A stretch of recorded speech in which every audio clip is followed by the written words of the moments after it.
একটা নতুন বাড়ি বানানোর কথা ভাবলে কিংবা ধরুন বাড়ির কোনো বড় অনুষ্ঠানের আয়োজন করলে প্রথম কোন চিন্তাটা আসে বলুন তো? খরচের চিন্তা, বাজেটটা কত হতে পারে, তাই না? একদম। একটা আনুমানিক হিসেব তো লাগেই। আসলে সিভিল ইঞ্জিনিয়ারিংয়ের দুনিয়াতেও ব্যাপারটা অনেকটা এরকমই। মানে যে কোনো কাজ শুরুর আগে তার খরচের একটা আন্দাজ থাকাটা ভীষণ জরুরি। ঠিক, এটা একদম গোড়ার কথা। তো আজ আমরা এই এস্টিমেটিং আর কস্টিং নিয়েই একটু বিস্তারিত আলোচনা করব। তাহলে শুরু করা যাক। এস্টিমেটিং মানে কি? খুব সহজ করে বললে এটা হলো কোনো কাজ শুরু করার আগে তার সম্ভাব্য খরচ কত হতে পারে সেটার একটা আগাম ধারণা বা আন্দাজ তৈরি করা। আচ্ছা, মানে একটা ফোরকাস্টিং এর মতো। অনেকটা তাই। আর কস্টিং সেটা হলো কাজটা যখন চলছে বা ধরুন শেষ হয়ে গেছে তখন তার আসল খরচটা কত দাঁড়ালো সেই নিখুঁত হিসেবটা রাখা। তার মানে একটা হলো ভবিষ্যতের আন্দাজ, আরেকটা হলো বর্তমান বা অতীতের আসল খরচের হিসেব। পরীক্ষার প্রস্তুতির মতো এস্টিমেটিং আর রেজাল্ট অ্যানালিসিস হলো কস্টিং। ঠিক ধরেছেন, চমৎকার উপমা। কিন্তু এই হিসেব করলেই তো আর কাজ শুরু করা যায় না, কর্তৃপক্ষের অনুমতি লাগে নিশ্চয়ই। একদম ঠিক। এখানেই আসছে অ্যাডমিনিস্ট্রেটিভ অ্যাপ্রুভাল মানে প্রশাসনিক অনুমোদন, আর টেকনিক্যাল স্যাংশন মানে কারিগরি অনুমোদনের ব্যাপারগুলো। এই দুটো টার্ম প্রায়ই শোনা যায়, একটু বুঝিয়ে বলবেন? নিশ্চয়ই।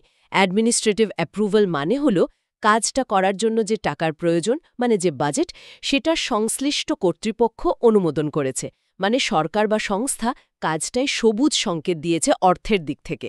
ও আচ্ছা, মানে ফান্ডিংয়ের ছাড়পত্র। হ্যাঁ, আর টেকনিক্যাল স্যাংশন হলো প্রজেক্টের যে নকশা মানে ডিজাইন বা কাজের পদ্ধতি ঠিক করা হয়েছে সেটা ইঞ্জিনিয়ারিংয়ের দৃষ্টিকোণ থেকে কতটা সঠিক, কতটা নিরাপদ সেটার অনুমোদন। তার মানে একটা টাকার অনুমোদন, আরেকটা হলো প্ল্যান বা ডিজাইনের অনুমোদন। একদম, দুটোই কিন্তু লাজম। যেমন ধরুন গাড়ি চালাতে গেলে লাইসেন্স লাগে, সেটা অ্যাডমিনিস্ট্রেটিভ অ্যাপ্রুভালের মতো। আবার গাড়ির ফিটনেস সার্টিফিকেটও লাগে, সেটা হলো টেকনিক্যাল স্যাংশনের মতো। বাহ, দারুণ উদাহরণ। তাহলে এই দুটো অনুমোদন ছাড়া প্রকল্প এগোনোই সম্ভব নয়? না, নিয়ম অনুযায়ী সম্ভব নয়। এই দুটো ধাপ নিশ্চিত করে যে প্রকল্পটা শুধু আর্থিকভাবে সম্ভব নয়, প্রযুক্তিগতভাবেও সঠিক পথে এগোবে। বুঝলাম। তাহলে কোনো কাজ শুরু করার আগে এই দুই ধরনের অনুমোদন জরুরি কেন, এই প্রশ্নটার উত্তরও পাওয়া গেল। ঠিক। এবার আসি এস্টিমেটের ধারণে, মানে কত রকমের এস্টিমেট হয়। হ্যাঁ, এটা জানা দরকার। মূলত দু ধরনের এস্টিমেট খুব গুরুত্বপূর্ণ। প্রথমটা হলো অ্যাপ্রক্সিমেট এস্টিমেট বা আনুমানিক হিসাব। নাম শুনেই বোঝা যাচ্ছে এটা একটা রাফ আইডিয়া দেয়। ঠিক তাই, খুব দ্রুত পুরো প্রকল্পের একটা মোট খরচের ধারণা পাওয়ার জন্য এটা করা হয়। যেমন একটা বাড়ি বানাতে মোট কত লাগতে পারে তার একটা আন্দাজ, প্রাথমিক সিদ্ধান্ত নেওয়া বা প্রজেক্টটা আদৌ করা সম্ভব কিনা সেটা যাচাই করতে এটা খুব দরকারি। অনেকটা দূর থেকে পাহাড় দেখার মতো, তাই না? শুধু উচ্চতাটা বোঝা যায়। একদম। আর দ্বিতীয়টা হলো ডিটেইলড এস্টিমেট বা বিস্তারিত হিসাব। এটা নিশ্চয়ই তাহলে খুঁটিনাটি হিসেব।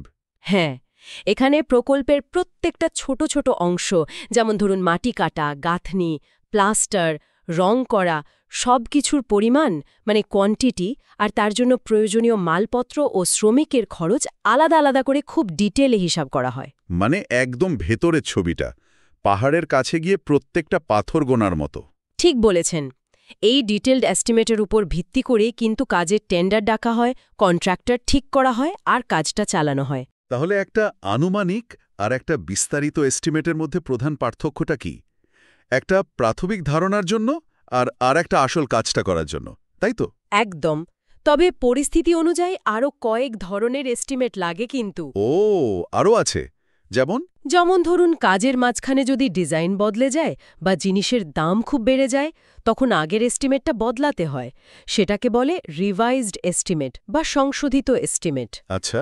আবার ধরুন মূল যে কাজটার অনুমোদন ছিল তার বাইরেও কিছু অতিরিক্ত কাজ করার দরকার পড়ল, তখন লাগে সাপ্লিমেন্টারি এস্টিমেট বা অতিরিক্ত এস্টিমেট। বুঝতে পারছি। এছাড়া পুরনো বাড়ি বা রাস্তার নিয়মিত মেরামতির জন্য তৈরি হয় রিপেয়ার অ্যান্ড মেইনটেনেন্স এস্টিমেট। আর যদি পুরনো কোনো কাঠামোকে নতুন করে সাজানো হয় মানে আধুনিকীকরণ করা হয়, তখন প্রয়োজন হয় রেনোভেশন এস্টিমেটের। বাপরে, অনেক রকম তো। তাহলে কোন পরিস্থিতিতে একটা সাপ্লিমেন্টারি এস্টিমেট তৈরি করার প্রয়োজন হতে পারে? যখন হঠাৎ করে এক্সট্রা কিছু কাজ এসে পড়ে, তাই তো? ঠিক, যখন মূল প্ল্যানের বাইরের কাজ দরকার হয়। এবার ধরুন এই যে ডিটেলড এস্টিমেট, এতে তো অনেক আইটেম থাকে। কোনোটা যাতে বাদ না পড়ে তার জন্য কি করা হয়? হ্যাঁ, এটা একটা ভালো প্রশ্ন। এত কাজের মধ্যে কিছু ভুলে যাওয়াই তো স্বাভাবিক। এখানেই আসে চেকলিস্ট বা কাজের তালিকার ভূমিকা। একটা বাড়ি বা যে কোনো স্ট্রাকচার বানাতে গেলে ভিত খোঁড়া থেকে শুরু করে ভিত ঢালাই, দেওয়াল গাঁথা, ছাদ ঢালাই, দরজা জানলা বসানো, ইলেকট্রিকের কাজ, জলের লাইনের কাজ, প্লাস্টার রং, এরকম অনেক কাজ পরপর করতে হয়। হুম। চেকলিস্ট হলো এই সব কাজের একটা লিস্ট। এটা দেখে কাজ করলে কোনো কাজ বাদ পড়ার সম্ভাবনা থাকে না। আচ্ছা, এই যে এত হিসেব, মাপযোগ, এগুলো তো নিশ্চয়ই একটা নির্দিষ্ট ফরম্যাটে লেখা হয়। অবশ্যই, না হলে তো সব গুলিয়ে যাবে। এর জন্য স্ট্যান্ডার্ড ফরম্যাট ব্যবহার করা হয়, যেমন মেজারমেন্ট শিট। এখানে প্রত্যেকটা কাজের মাপযোগ মানে দৈর্ঘ্য, প্রস্থ, উচ্চতায় সব লেখা থাকে। আচ্ছা। তারপর আছে অ্যাবস্ট্র্যাক্ট শিট। এখানে প্রত্যেকটা কাজের মোট পরিমাণ আর তার রেট গুণ করে মোট খরচটা এক জায়গায় আনা হয়, মানে একটা সারাংশ। মানে খরচের সামারি। হ্যাঁ, আর থাকে ফেস শিট। এটা হলো পুরো এস্টিমেটের প্রথম পাতা, মানে কভার পেজের মতো। এখানে প্রকল্পের নাম, মোট খরচ, গুরুত্বপূর্ণ তথ্য সব এক নজরে থাকে। তাহলে স্ট্যান্ডার্ড ফরম্যাট ব্যবহার করলে এস্টিমেট তৈরিতে কি সুবিধা হয়? সব তথ্য গোছানো থাকে, দেখতে সুবিধা হয়, তাই তো? একদম, তথ্যগুলো পরিষ্কার থাকে, বোঝা সহজ হয়, আর পরে অডিট করতেও সুবিধা হয়, অফিসের ফাইলের মতো আর কি। ঠিক। এবার আসা যাক খুব জরুরি একটা বিষয়, পরিমাপের নিয়ম, মানে মেজারমেন্ট। হ্যাঁ, এটা খুব গুরুত্বপূর্ণ, কারণ ভুল মাপ মানেই ভুল এস্টিমেট, ভুল খরচ। তো এর কি কোনো নির্দিষ্ট নিয়ম আছে? আছে তো। ভারতে আমরা সাধারণত IS 1200 কোড ফলো করি। এটা ব্যুরো অফ ইন্ডিয়ান স্ট্যান্ডার্ডসে তৈরি করা নিয়ম। IS 1200। হ্যাঁ, এখানে পরিষ্কার বলা আছে কোন কাজের মাপ কোন এককে নিতে হবে। যেমন ধরুন, মাটির কাটা, কংক্রিটের কাজ, এগুলো মাপা হয় ঘন মিটারে, কিউবিক মিটার।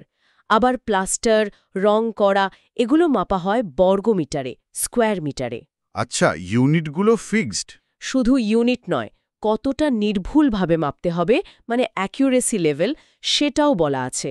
যেমন দৈর্ঘ্য মিলিমিটার পর্যন্ত, ক্ষেত্রফল বর্গ সেন্টিমিটার পর্যন্ত ইত্যাদি। মনে রাখার জন্য একটা সহজ লাইন আছে, মাপ সঠিক তো কাজ ঠিক। বাহ, এটা মনে থাকবে। মাপ সঠিক তো কাজ সঠিক। পরিমাপের পাশাপাশি আর একটা জরুরি জিনিস হল স্পেসিফিকেশন বা কাজের বিবরণ। স্পেসিফিকেশন মানে ঠিক কি? স্পেসিফিকেশন মানে হল প্রত্যেকটা কাজ, যেমন ধরুন ইটের গাঁথনি বা আরসিসি ঢালাই, সেটা করার জন্য কী ধরনের মালপত্র ব্যবহার করতে হবে, মানে কোয়ালিটি অফ ম্যাটেরিয়ালস, কাজের মান কেমন হতে হবে, মানে কোয়ালিটি অফ ওয়ার্কম্যানশিপ, আর কাজটা ঠিক কোন পদ্ধতিতে করতে হবে তার বিস্তারিত লিখিত বিবরণ। উদাহরণ দিলে ভালো হয়। যেমন গাঁথনির জন্য কোন ক্লাসের ইট ব্যবহার করতে হবে, সিমেন্ট বালির অনুপাত কত হবে, যেমন 1:4 বা 1:6, ঢালাইয়ের জন্য কংক্রিটের গ্রেড কি হবে, যেমন M20 বা M25, এই সব কিছুই স্পেসিফিকেশনে লেখা থাকে। এটা সাধারণত PWD বা পাবলিক ওয়ার্কস ডিপার্টমেন্টের নিয়ম মেনে তৈরি করা হয়। তার মানে এটা কোয়ালিটি কন্ট্রোলের গাইডলাইন। একদম, ভালো রান্না করতে যেমন ভালো মশলা লাগে আর ঠিকঠাক পদ্ধতি মানতে হয়, ভালো নির্মাণ কাজের জন্য তেমন ভালো মালপত্র আর সঠিক পদ্ধতি দরকার। স্পেসিফিকেশন সেটাই নিশ্চিত করে। তাহলে স্পেসিফিকেশন জানা একজন সিভিল ইঞ্জিনিয়ারের জন্য কেন গুরুত্বপূর্ণ? কারণ এটাই তো কাজের কোয়ালিটি ঠিক করে দেয়। ঠিক তাই, এটা ছাড়া কোয়ালিটি নিশ্চিত করা খুব কঠিন। আচ্ছা, আমরা তো বাড়ি বা বিল্ডিং নিয়ে কথা বললাম, রাস্তা বা ছোট ব্রিজ মানে কালভার্ট, এগুলোর এস্টিমেট কি একইভাবে হয়? মূল নীতিটা একই, তবে বড় প্রজেক্ট যেমন রাস্তা বা কালভার্টের ক্ষেত্রে শুরুতে একটা অ্যাপ্রক্সিমেট এস্টিমেট খুব দরকার হয়। এটা সাধারণত প্রতি কিলোমিটার রাস্তা তৈরির গড় খরচ বা প্রতিটা কালভার্ট তৈরির গড় খরচের ভিত্তিতে করা হয়। মানে ইউনিট কস্টের ভিত্তিতে? হ্যাঁ, ধরুন প্রতি কিলোমিটার রাস্তা বানাতে গড়ে কত খরচ হতে পারে, সেই হিসাবে মোট দৈর্ঘ্য দিয়ে গুণ করে একটা আনুমানিক খরচ বের করা হয়। এটা প্রাথমিক পরিকল্পনা আর ফান্ডিংয়ের জন্য খুব দরকারি। তাহলে বড় রাস্তা তৈরির আগে আনুমানিক এস্টিমেট করার প্রধান উদ্দেশ্য কি? প্রকল্পের সম্ভাব্যতা যাচাই আর প্রাথমিক বাজেট তৈরি করা, তাই তো? একদম, এটাই মূল উদ্দেশ্য। দারুণ।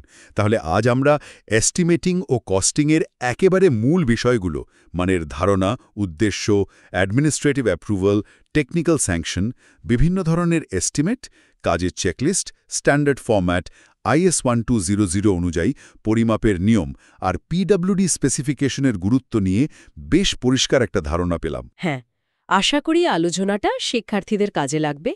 একটা কথা মনে রাখা খুব দরকারি। বলুন। এস্টিমেটিং আর কস্টিং কিন্তু শুধু পরীক্ষার নম্বর পাওয়ার বিষয় নয়। এটা একজন সফল সিভিল ইঞ্জিনিয়ারের জন্য একটা অপরিহার্য স্কিল, একটা হাতিয়ার। ঠিক। সঠিক পরিকল্পনা করা, নির্ভুলভাবে হিসেব করতে পারা, আর যে সম্পদ আছে মানে টাকা, মালপত্র, সময়, সেগুলোর বিচক্ষণ ব্যবহার করা, এই দক্ষতাগুলো কিন্তু শুধু আজকের প্রজেক্ট সফল করতে নয়, ভবিষ্যতের যে কোনো চ্যালেঞ্জ মোকাবেলা করতে আর নিজের কেরিয়ারে এগিয়ে যেতেও সাহায্য করবে। একদম ঠিক। মনে রাখতে হবে, একটা ভালো এস্টিমেট কিন্তু একটা সফল প্রকল্পের অর্ধেক কাজ করে দেয়। এটা শুধু টাকা বাঁচায় না, সময়ও বাঁচায় আর কাজের মানও ভালো রাখে। খুবই গুরুত্বপূর্ণ কথা। আর ভবিষ্যতের দিকে যদি তাকাই, আমরা এখন টেকনোলজি যুগে বাস করছি। বিল্ডিং ইনফরমেশন মডেলিং বা BIM এর মতো নতুন প্রযুক্তি আসছে। এগুলো কিভাবে এস্টিমেশন প্রক্রিয়াকে আরও নিখুঁত, আরও দ্রুত করে তুলতে পারে, সেটা নিয়ে কিন্তু ভাবার অনেক অবকাশ আছে। অবশ্যই আগামী দিনের ইঞ্জিনিয়ারদের জন্য এই নতুন প্রযুক্তিগুলো জানা এবং শেখাটা খুব জরুরি হয়ে পড়বে। তাহলে আজকের মতো এখানে শেষ করি। হ্যাঁ, করা যাক।